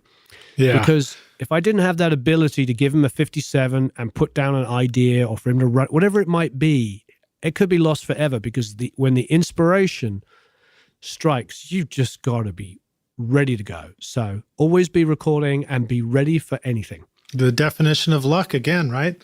Opportunity meets hard work. The hard work is being always recording and ready for anything. Yeah. So now how about sharing with us a favorite hardware tool for the studio? So this would be something physical that, whenever you've got it with you on a session, you're always glad it's there. Well, I've had a BAE 1073 since they were called Brent Averill. It's the same company, the same guys build them, it's the same everything. But when they were Brent Averill in 2000, I believe is when he first started, taking old Neve 1073s and rebuilding them and cleaning them up before it was trendy, before everybody on the planet did it. And I remember you could buy Neve Neve 1073s in the 90s for about $300 or $400 in LA. Don't do it, man. Don't do it. Don't tell us that. But you remember those days. Nobody cared. Well, I do and I don't. I remember 1073s as they were beginning to trend. So I kept feeling... But they were probably $1,500. Oh, yeah, yeah. Oh, my God. Yeah, I think I bought a 1079 for $1,700, and, the rack cost almost that much. Well, I sold it. Yeah. To Bob Ezrin, actually. Right, but yeah, and who I didn't mention when we were talking about all the New York guys, but he's probably the captain of the New York crew by far. Yeah, he's one of Jack attributes a lot of his success to Bob because Bob got busy doing things and turned to Jack and said, "Hey, why don't you produce that album?" Mm-hmm. So, well, I'll follow that up by saying that I sold my 1079 and the rack that it came in at a time when I needed, paying the bills was more valuable than having this one amazing piece of gear in the studio. And the takeaway there, Rockstars, is just as simple as this. Like, here I was sitting with this one piece of gear that is fantastic. It's supposed to be one of the best choices for just about everything. And I looked at it, I was like, I know that I can make records using what I've got, the other stuff, and I don't have to have whatever it was at the time, $5,000 invested in one mic pre. I think I'd rather pay my mortgage and my bills and continue to record music. Yeah, absolutely. I agree 100%. I guess that's not a brilliant insight. It's just something that happened. No, but I understand. I've done that with guitars. When I was younger, I bought and sold so many guitars that my collection would be worth gazillions, but hey, I did what I did. But I think I will go back to the earlier answer as the exact answer, and the exact answer would be my Ludwig Supraphonic has been on every record I've made in the last 15 years. And I know that they sound great recorded through a 1073 too. When it comes to a hack, a cheap-ish, and they're not cheap, but a relatively inexpensive piece of equipment, then I would say the Ludwig is the biggest thing for me. Mm-hmm. 1073s, like I said, that BAE one is the Fray, Adele, every vocal on the planet has gone through that 1073. It used to live at Harmony down there, so when they were doing the Adele stuff, even Miley Cyrus, all of that stuff was all tracked through that particular mic pre. So it's, even to this day, it's on the radio in different things. Very cool. But it's not a hack, because it doesn't take more than 10 seconds on Google to find out that a 1073 is pretty close to the sound of rock and roll. If it was recorded in England in the 70s, it went through a 1073. Yeah. Well, I like your story a lot about Stephen and, capture the vocal outline before you write the lyrics. I think that's a great production tip. It's funny. One of the things that I love is when I find out pieces of information like that. Here you go. I'll be more succinct. I am the kind of guy that buys something new, looks at the manual, and after 10 seconds goes, okay, let's start using this. I look at the manual, I'm like, what are they talking about? Why? What? You do what? And then I just start playing with it. That's why if you watch any of my YouTube reviews, I just plug it in and sometimes plug it in backwards and wrong and make massive mistakes, just like other human beings do. And I film the process of me making mistakes and doing it wrong, like other human beings do. And to be honest, that's kind of the beauty of it. We don't sit there and research how to use a piece of gear for 4 hours before making a video and then pretend that I'm a genius, because I've never met one of those. Maybe there are, but I haven't actually met them. So I like to just kind of wing it and have fun with it. And when Stephen did that, it just all clicked. It's like when somebody says to you, they're recording something and then they send you a mix and go, what do you think? What I usually do is I go, what do you think? And they're like, well, I like it, but it seems really bassy and I feel like the mid-range is really cluttered. And I'm like, well, then why are you asking me? They're like, well, because you're a professional. And I say to them, but if it sounds good or bad, that is how it sounds. You don't need a professional, because professionals, frankly, don't buy music. They get it given to them. They're too busy to enjoy music most of the time. They're actually just working in it. The point is like the person who I think the most important person to play it to is the person that might buy it. Oh, indeed. And I think that's another. If there was going to be a hack on the other side, is like, trust your own ears. Trust your ears. And I've had a few people debate me on this, but no, trust your own ears. Learn to trust your own ears, because the biggest hurdle, the biggest thing that I have learned by working with others that are better and more successful than me, and both of those things combined, the biggest thing I've learned is when they dot the I's and cross the T's, or cross the I's and dot the T's.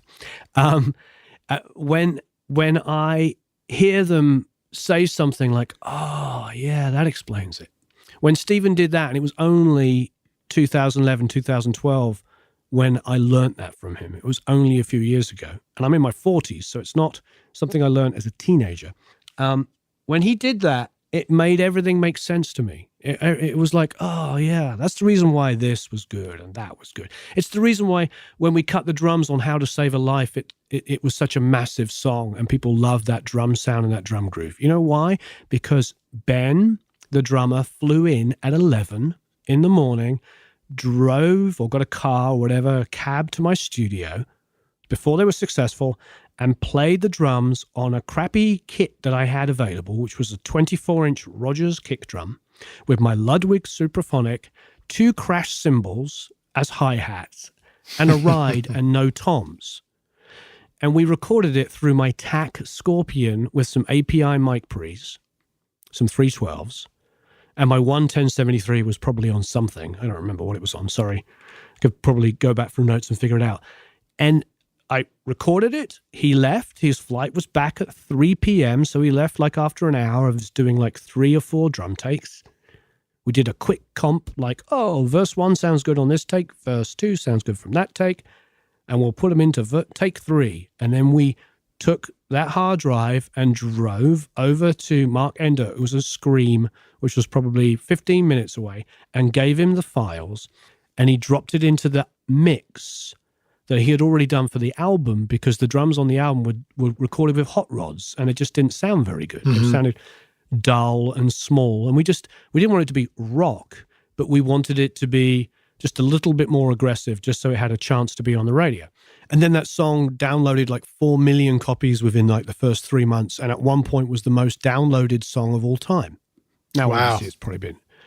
And why did it work? And I didn't really think twice about it. I just thought, oh, this is lucky. This is this. And then Stephen goes into the studio and does Dagadoon Dagading, writes lyrics around his first idea, the one that feels guttural for him, and it is genius, and I love it. And then all these things, all these dots start joining together of all these different moments. And I'm like, wait there, this is all like less thought out, more instinctual. Everything that was instinctive and felt right, these are all the things that become successful. Now, obviously, there's many exceptions to the rule, but for me, that was a big learning process. And it needs not only the success, but it needs the validation of a guy like Stephen doing it for me to go, oh, yeah. So it's like my way my brain works. You know, I don't read the manuals. I plug it in. Yeah. Something has to go right or wrong in the right way for me to learn the lesson. I'm not freaking genius. I'm not that guy. I'm not, I don't know if you are, but I'm not. I'm just, I have to screw it up and make mistakes and then see it in others. And, you know, it's why, you know, if you've heard me play guitar, and I'm not being big-headed, I'm a really great guitar player, but I actually try not to play guitar. I love playing guitar and everything I do, but if I want to put a solo down, I hate doing solos. I did one last night, and I think we did like 14 takes.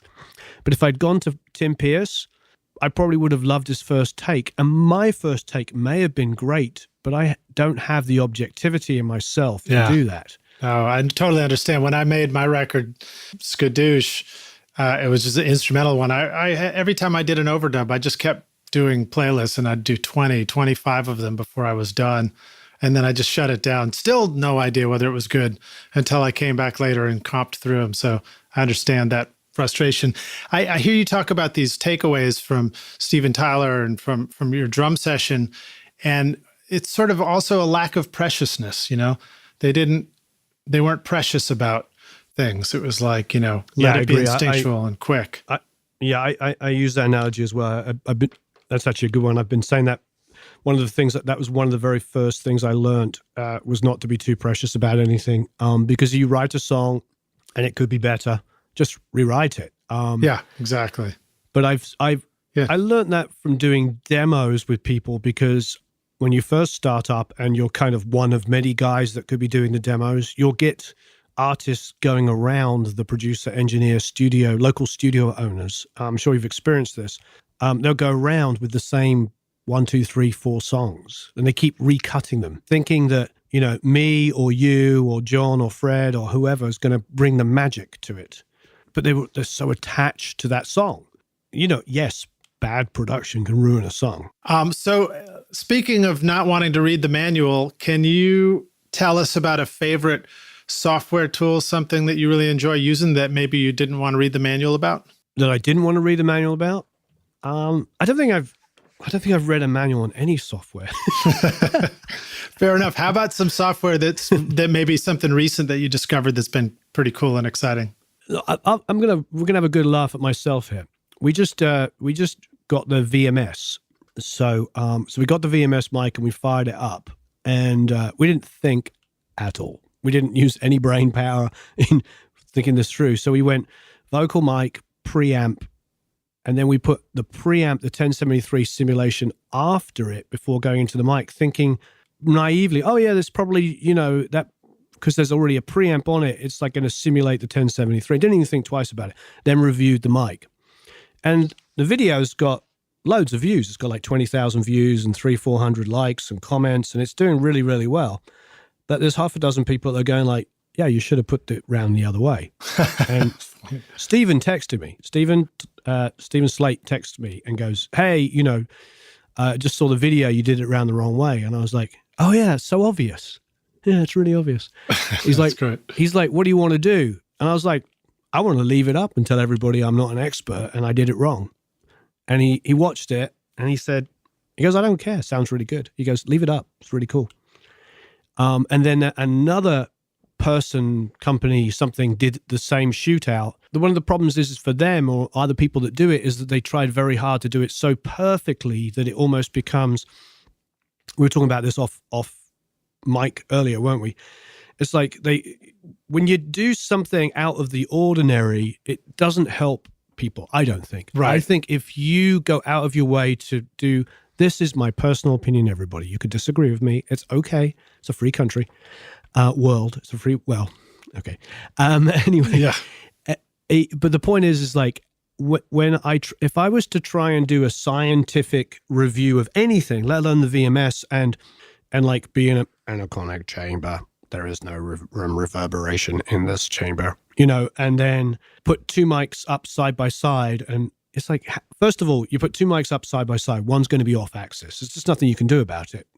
I'm going to be, if I sing into the middle of it, then they're both off axis. Right. If I sing into one, the other one's off axis. Right. So, if I put the mic up like I did and then record a guitar and then put the mic up again and record the other mic up and record the guitar. Okay. So the first response would be like, well, why don't you use a DI of the guitar and then change the microphones and then you'll have the same recorded source each time? And I'm like, my brain goes, oh yeah, you could do that. And then I'm like, but that's not how the real world works. The real world works is that every choice you make in recording affects everything else. So what does that mean? It doesn't just mean the electronics, all the zeros and ones.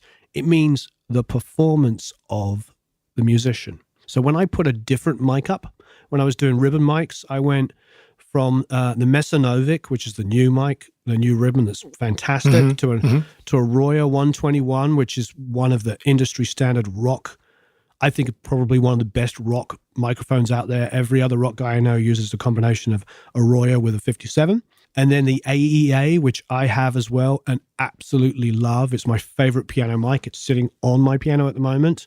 And then, of course, the Coles, which is one of the best kind of overhead mics when you're in a really, really super bright room with an aggressive drummer smashing the chisel out of his cymbals, put a pair of Coles up and your life changes. It's beautiful. Yes. And when you do end up boosting the top end, it's sweet. It's not aggressive and harsh.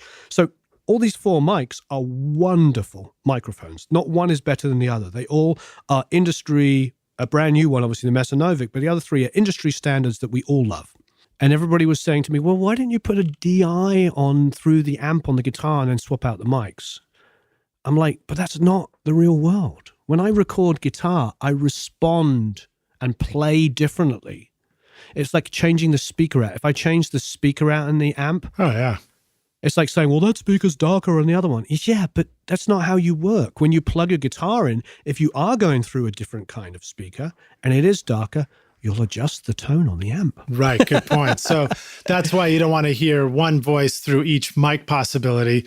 You're going to perform whatever your test sound is. Your test signal needs to hear what that mic possibility is so that it responds and delivers something appropriate. Yeah, I'm not starting a debate, because what I'm saying is, like, all of the tests have a validity, but there is no one way to do anything. And I think that's just kind of a metaphor for everything we're talking about. There is no one way to do anything. But the most important thing for me as a, producer, engineer, mixer, blah, blah, blah, but as a musician and an artist in my own right and a songwriter is I relate to all the people I'm working with, because the equipment is not always about, in fact, what am I saying always? It's never about capturing. It's never about, like, it's about inspiring. It's like if you throw up a different mic and it's brighter and it's therefore the guitar suddenly becomes more aggressive sounding. It's like suddenly goes from grand to that high mid comes in. That guitar player is going to play in a completely different way. And I know as a musician, you play differently. So it's what I like about doing the fly by the seat of the pants reviews that I do and other people do. It's not just me. Lots of people do these kind of reviews. Is it gives me, at least when I'm watching those kind of videos, an idea of what it's going to be like in the real world. Am I going to throw this mic up and be inspired? And am I going to, you put the Royer on an electric guitar, you distort the amp. Suddenly you're like, wow, this is a great mic. You fall in love with it because the way it treats the high end is just, it allows it to be aggressive, but it just rounds it off just enough that it's really pleasing. You put the Mesanovic on an acoustic guitar or a vocal, and it's just wonderful because it has this extended top end that no other ribbon does. Mm-hmm. And you're just like, this is incredible. But you put the Coles on a really ridiculously overly bright overhead or really super bright room, and you're blown away. It's like the best.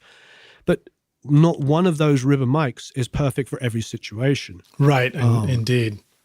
And nor should it be. I mean, that's the whole point. It's like it's a tool for us. But I think we just have to get back to the roots of it, and it's all about the performance of the artist. It's the artist's performance. It's about it. When you're capturing it, the reason why we have different equipment and we don't all just use a U87 through a 1073 and 1176, which we could, but we don't all use just that, because we want to be able to help influence and inspire our artists. I mean, that's the one reason for having different equipment. And it's the one reason why the VMS that technology and that way of thinking is the future. Mm-hmm. And for anybody to argue that, they're not doing it, because it is the future, because it's going to allow up and coming people and anybody these days for a much smaller bankroll to be able to simulate any particular microphone. And you're not going to start thinking about it like C12s, more scoopy sounding, smoother mid-range, higher top, good lows, great for female vocals to fill in. 67s, like an 87 kind of response, but with that little bit of grit, great for lead rock. A lot of my friends that use 67s have done like classic rock records. I know, 47 is, for me, is my favorite vocal mic, but not everybody, most people. Now suddenly you're going to have tools, that Steven's doing and other people, I'm not making it about him, but other, Townsend, there's these other companies that are coming out with this kind of technology. I'm not a sales representative of anybody, so that's the reason why I'm making it. This technology is the future, and I love it. And that is what is great and exciting about our industry. There's great leveler now that anybody can get in with the right knowledge and, again, get into a community, start, talking to other like-minded people there. Well, that's cool. And it's exciting. It ties all the way back to, what you talked about initially about being, with that idea of anybody can get in. You don't need a complex setup, a laptop, headphones. And literally, we're getting into the world where you can just make one mic choice. It might come from one of a few brands, but you could probably make one mic choice to start out, knowing that you have many mics at your fingertips as a result, which is very cool. Well, so Warren, let me jump ahead and kind of jump to our closing question here. This one's a pretty hypothetical, but we're going to take the studio Wayback Machine for a second. Please. And go back, and I want, Warren, you now to go back and take the Wayback Machine to meet young Warren. I guess this is the 80s at this point. And if you could go back there and give yourself one single bit of advice, what's the single most important thing you would tell yourself for how to become a rock star of the recording studio? I mean, I think every guy who's a dad like us is probably going to answer the same way. The first thing that comes to mind is, it'll be okay. Yes. I mean, really. You know, the pitfalls of being a teenager, which I remember infinitely well, and first getting into music, is everything is so massively daunting. Even as a teenager, where you feel like you can rule the world, you know, and life seems endless, it's really daunting. And it will be okay. I mean, experience has taught me is it's just rolling up your sleeves, getting stuck in. And there's two things I think. I love this phrase, and I'm sure you've heard this one: be a worker amongst workers. Nice. Is a really, really important one. Which is like, you know, all this joking aside and all the stuff we've been talking about is like, none of us are any better than anyone else. We are all just part of we're just human beings, and we're all part of the same consciousness, and we should just be here helping each other as much as we possibly can. Being a worker amongst workers is a really important one that I learned. There's a couple of, you know, there's sort of more spiritual things I think are really important, but everybody has their own belief systems. But for me, it's like, you know, it's learning to let go and just, you know, being supportive of the process and not trying to control the process. Mm-hmm. There is a difference between maintaining focus and maintaining control. They're two different things. They really are so diametrically opposed.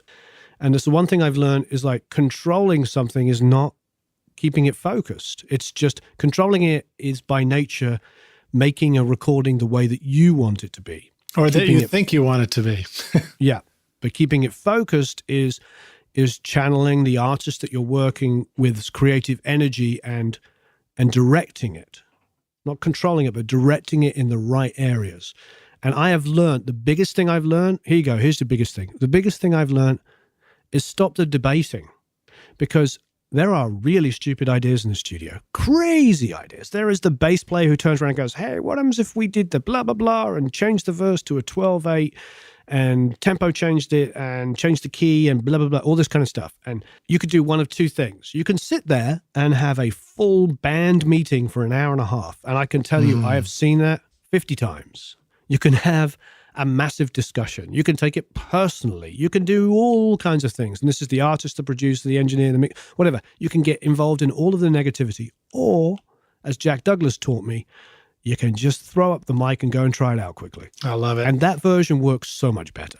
I love it. Yeah, it's a lot quicker too. You know, when people come in sometimes and they want to talk about the last take, I find myself often pointing out, hey, you know, guys, it might actually take less time for you to play the song for another 3.5 minutes than for us to discuss these previous takes. And then we'll just move on knowing we've either got it or we don't, you know? Yeah, I think no matter how crazy the idea is, indulge it. Yeah. Because you'll always spend longer debating it and talking about it than actually doing it. And the reason why I like that idea is that, yeah, the crazy idea 90% of the time is really crazy. But 10% of the time or more, it's absolutely amazing. And as stupid as that idea might seem, you're like, wow. I mean, think about, you know, live and let die. I can do the goes to a reggae. Right. Give the other fella hell. You know, really? Yeah. I mean, that's like, what is it, 8 seconds long or something? It's not even a full bridge. Now, imagine you're in the room, you're Jeff Emmerich, or I don't know who, Jeff was probably the engineer on that session, you know, and George Martin, and Paul McCartney goes, hey, you know, I've got this idea for a bridge. And he plays it on piano, and they're like, really? You want to go to a reggae feel for 8 seconds? In the middle of a I mean, it's completely a crazy idea. It makes absolutely no sense. It takes you out of the whole mood of the song, and it might lose everybody's interest, and they might just click to the, you know, go to the next station. Is this when Wings was recording? Weren't they recording on a studio out in the boat for a while too? Probably, yeah. Now I listen to that section, or even as a kid when I first heard it, I was just like, oh, wow, why isn't it longer? So how does it get to be longer? Yeah, press repeat. And I listen to the song for a second time or a third time or a fourth time. And so it turns to be absolute genius. So the craziest ideas can be the genius ideas. So yeah, that's a big thing of all the things I've learned is to spend less time debating every idea and more time trying the ideas. And that was the beauty. One of the biggest things about Jack Douglas is he is one of the most inclusive people. And I think that also is a big deal, is to be inclusive. And I'm not talking about, running down the street and pulling people in or going to the engineer's assistant and asking them their opinion. I don't mean it like that. It's not about soliciting opinions. It's about listening to opinions and allowing the musicians. Because when you work with a band like Aerosmith and you see Jack Douglas navigating all of the different personalities that he has known for 40 plus years, every single person in the room, whether it be Tom or Brad or Joey or Joe or Steven, all feels as important as each other when Jack Douglas is in the room. Now, when he's out of the room, who knows what the dynamic is. But the point is when he's in the room, Brad has a guitar idea, if Brad has a bass idea to tell Tom, if Tom has an idea to tell Joe, whatever it is, that is a great producer. And that will get better results than knowing how to edit drums really fast.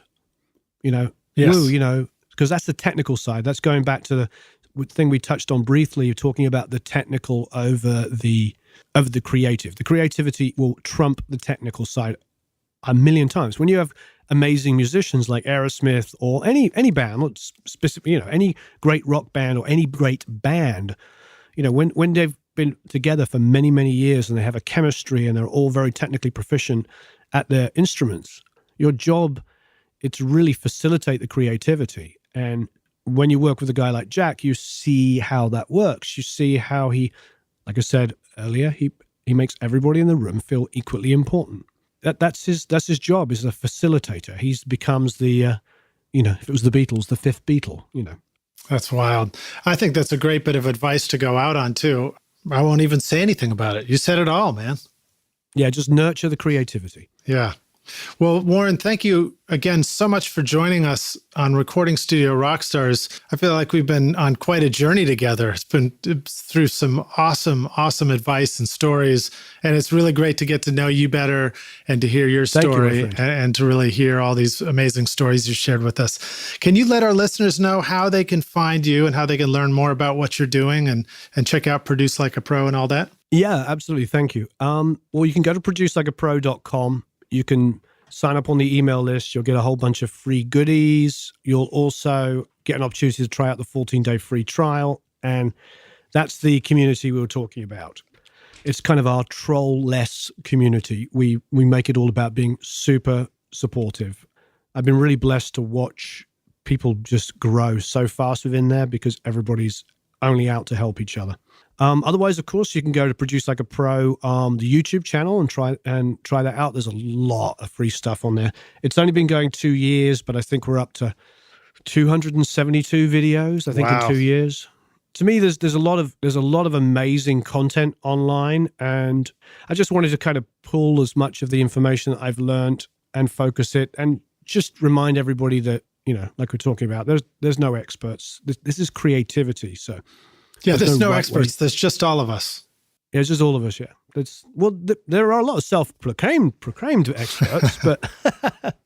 there's just all of us, so let's do this, everybody. Yeah, let's do this. Let's get together. Let's help each other. Let's make it really about supporting each other. Yeah, and, so it's wonderful. I'm very blessed to have a career in music, as long as the hours have been and the struggles and all of the brick wall banging ahead, I'm still blessed. And I'd be really, really naive to believe that, that I deserve any more than I've got.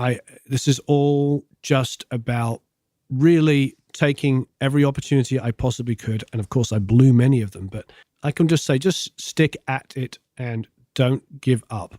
Because my favorite quote was Segovia, the father of modern guitar, the guy that brought classical guitar back. And he said, Bearing in mind, Segovia taught all of the most famous classical guitar players that are alive today. Wow. And this is his quote. He goes, "All of my best students gave up." Interesting. Was there a deeper meaning to that, or was that just a fact? There's a deeper meaning, because the fact is that when things come easily to you, you move on and try something else. I can relate to that, being the oldest sibling. Right. I'm the oldest sibling too. It's like oldest sibling syndrome, where you're the first one to be good at stuff. So there's, we have this tendency to just want to like lean back on our skills and go, well, I'm the best at this. And then years later, I looked and I was like, well, wait a minute. What just happened? My brother's way better at me on piano than I ever was, or drums, or whatever it was, because he just had the diligence. I'm the oldest. For me, the oldest thing sort of fits into that sort of producerly, fatherly kind of thing, because my sister's 2 years younger than me, my brother's 10 years younger than me. So I was kind of like a surrogate sort of parent when my brother was super little. You end up becoming like the other person. So I think, I think that's a good thing about being the eldest as well. They say, I think with one or two exceptions, they say all astronauts are the oldest, and presidents and stuff like that. Interesting. With a couple of exceptions, it's just because you become that sort of caretaker-y kind of personality. That might not be the right word to use, but you end up becoming parental, I suppose is probably a better way. Well, groovy. Well, Warren, again, thank you for joining us. I look forward to meeting you in person, and maybe it'll be at whatever the next event is here in Nashville or LA. And meanwhile, are you going to go to NAMM? I don't know yet. It's easy for us because it's down the street, but we'll definitely come back to Summer NAMM next year.